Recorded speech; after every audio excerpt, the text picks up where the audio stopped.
ఇది జీలకర్ర బెల్లం. ఇవి రెండు వేరు చేయలేనంతగా కలిసిపోతాయి. పెళ్లి తర్వాత భార్యాభర్తలు కూడా జీవితాంతం అలా కలిసి ఉండాలని ఇవి తలపై పెట్టిస్తాయి.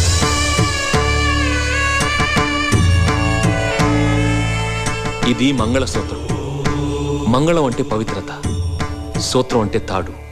ఇది మెడలో పడగానే పెళ్లి అగ్ని కంటే పవిత్రం అవుతుంది.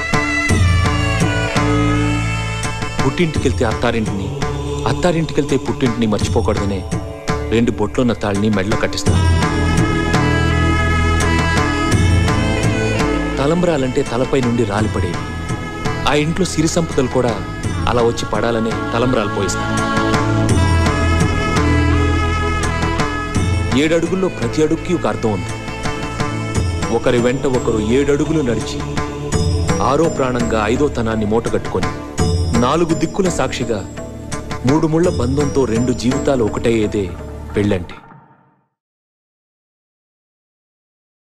పవన జస్తుతి పాత్ర పావన చరిత్ర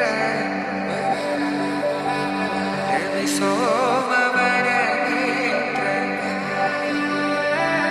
రమణీయ గాత్ర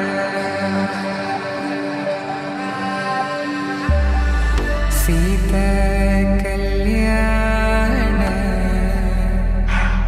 వైభోగమే రామ కళ్యాణ వైభోగమే.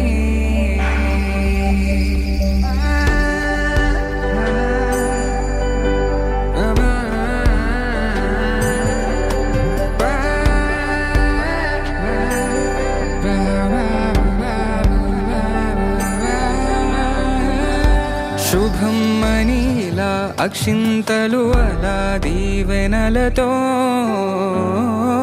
అటు ఇటు జనం హడావిడితనం తుళ్ళింతల ఈ పెళ్లిలో